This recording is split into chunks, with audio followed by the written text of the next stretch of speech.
The Iron Man Challenge is a challenge in World of Warcraft where you attempt to level a character from levels 1 all the way to level 80 by equipping nothing but white rarity gear. Of course, the challenge does come with other rules and restrictions, and I'm not going to go into detail about them, but I will list them off quickly. Do not die. No groups allowed, no dungeons or raids unless every single person in the group is on the Iron Man Challenge, no auction house, no professions, no consumables. And lastly, I would like to point out that on the website it does say that all mounts are allowed, including the heirloom mount and dragon riding. And well, getting to max level does take a little while, so for today at least, the goal is to reach level 70 and maybe start some War Within content.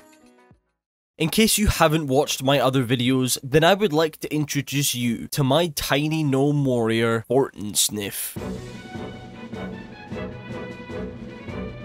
This brave gnome has had quite the adventure so far, starting off as nothing inside of Coldridge Valley. He has braved Boreen Tundra, and even made his way through the thick vegetation of the Jade Forest, all with nothing but his trusty crap that he found at a vendor. We start off the day exactly where we had finished last time, on top of a random hill with the game prompting me to speak to Anduin, and then making our way to a small location called Dawn's Blossom. Honestly, I think this is one of my favourite places in Pandaria. When I come to Pandaria, this is the exact aesthetic that I'm looking for. Pretty much, at the moment, we're going to be sticking to pretty much only doing the main campaign story quests. And whilst I was picking up the desired quests, one of the cubs that was following me around made a rather harsh but true accusation against Fortinsniff. Hey, what the fuck?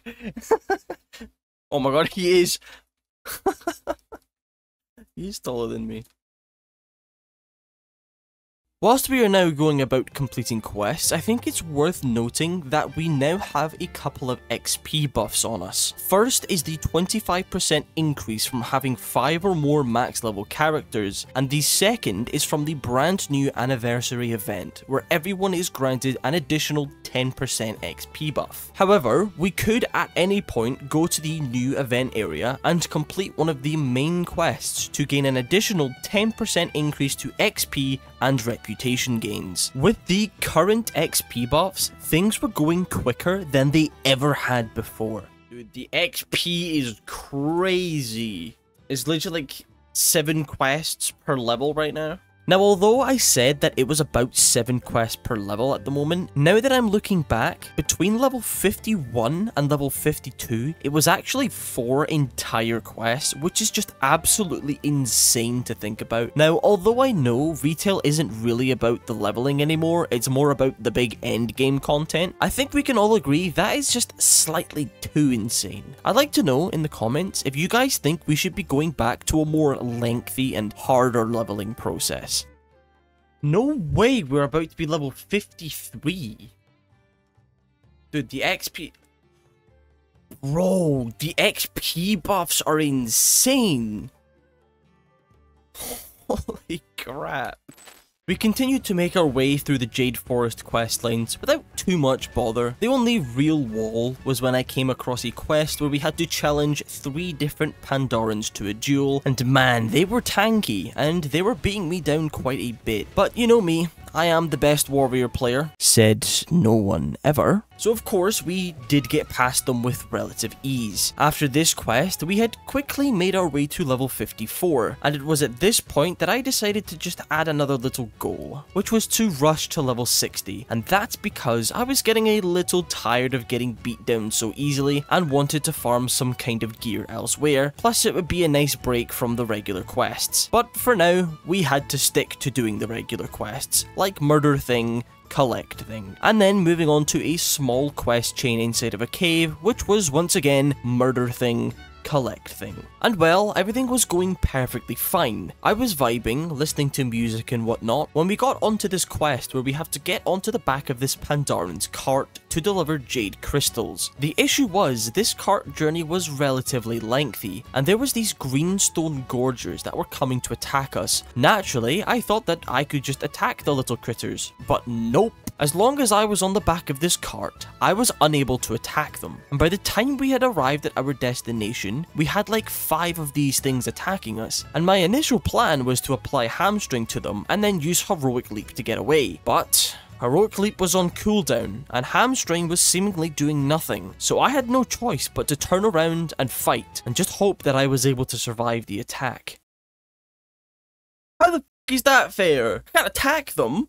Hamstring did nothing against them. By the way, in case you were wondering about the game audio, I somehow messed it up, and I can't fix it, but here is what it sounds like.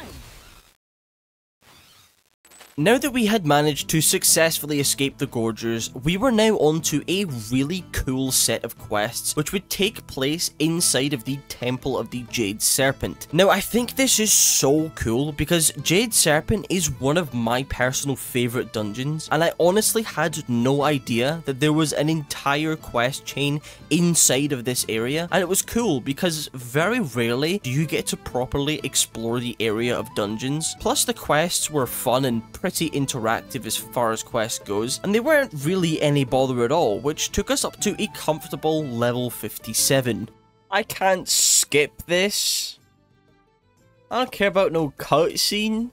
Now that we were done with the Temple of the Jade Serpent quests, we were now on the final push to level 60, and had to go through a long, unskippable cutscene and dragon ride that just went on and on and on, which would then drop us off right in front of the Jade Temple. And to be honest, I haven't really been paying attention to the storyline whatsoever, so I was a bit surprised when we went back to the war between fish people and sentient monkeys, which was okay because I like the monkeys.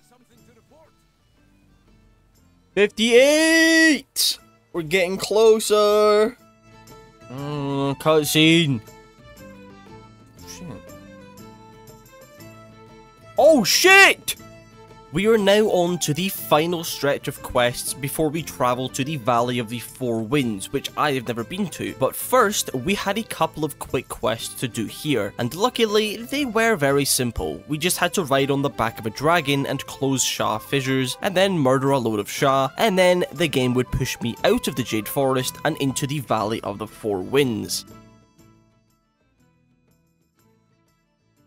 Whoa, level 60!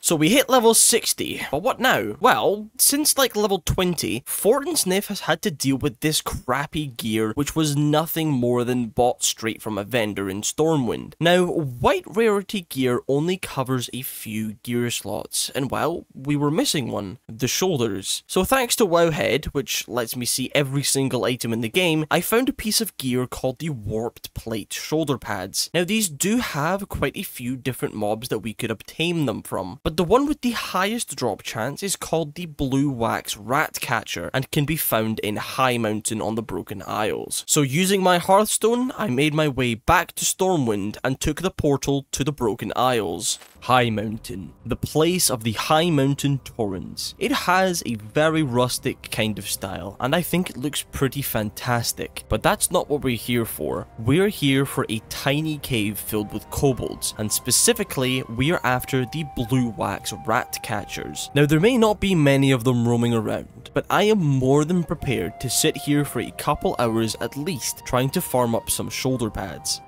Yes, this guy here, this is what we're after. Okay, one and done. Second try. Nothing. 10 minutes later, still nothing. 30 minutes later, nothing. An hour later, nothing. It can't be this bad, surely. I mean, the drop chance really isn't that low. Surely we will get it soon. 90 minutes later, still nothing. 2 hours? Nothing at all. So, I had already been here for like 2 hours. So what did I do? Well, I gave up. Now that I had successfully wasted 2 hours of my time, I decided to head back to the Valley of the Four Winds so that I could start to power through as many quests as I could in order to rush to level 68 and start the War Within questline. Starting with, of course, murdering rabbits, murdering dinosaur freaks, and murdering birds, and just being an overall nuisance to the local wildlife. And very quickly, we had made our way to level 65, and it wasn't too long after that I decided to switch it up to Protection Warrior, due to the fact that these tricky Mazer, or however you would say it, would spawn 3 illusions to help aid it in the fight, and to be honest, it was just a bit annoying to deal with whilst playing as Arms Warrior. Apart from that, the ride to level 60 was about as tame as it could possibly get, and we were level 68 in just under an hour. Now that we are level 68, we can now start the hardest part of this entire challenge, which would be the War Within. Starting it off pretty casually by teleporting to Silithus and doing the intro quest there, and then heading to Dalaran, where we would have to prepare the city by strengthening wards and helping out the citizens. Then of course the city becomes under attack by the Nerubians, and I knew that this wasn't going to be easy, but I honestly didn't think that it would be as hard as this. I mean, seriously, look at this mob. But luckily, with the help of the other level 68s that were doing their introduction quests, we were able to get the quest completed. But man, I was not prepared for the hardest part of it all, the part where we would have to take down this big Nerubian lord who had 677,000 health. Holy shit! I honestly thought that this could be the end, as there was little to no room to maneuver, so running away wasn't really an option, and adds were spawning left, right and centre. But my hero, this random Death Knight, came to my rescue, helping me take down the adds and the Nerubian lord, which would allow me to descend from Dalaran and hit the shores of Khazalgar. We were extremely close to level 70, and really only needed to complete a couple more quests. And in my mind, I thought this final bit would be a cakewalk, as all I had to do was kill 12 Nerubians. But every single mob was hitting like a truck. I really only could take down one at a time, and even still, I had to pop defensive constantly and make sure I was using Impending Victory on cooldown. But after 20 minutes of trying to kill 12 mobs, we had finally done it, and could turn in the final quest that would tip me over into level 70. Well, this was definitely the longest recording session I have had so far, but I am done for now. I am so done. If you enjoyed this video, then please feel free to leave a like, and of course, if you could please subscribe. You have no idea how much it does mean to me. And if I could ask you for just one favour from you guys, and that is to leave any feedback that you have in the comments. It really does help me out a lot. And I have taken previous advice and done my best to implement it into this video. Please be as harsh as you possibly can. Anyways, I hope you all have a wonderful rest of your day, and I will see you all later.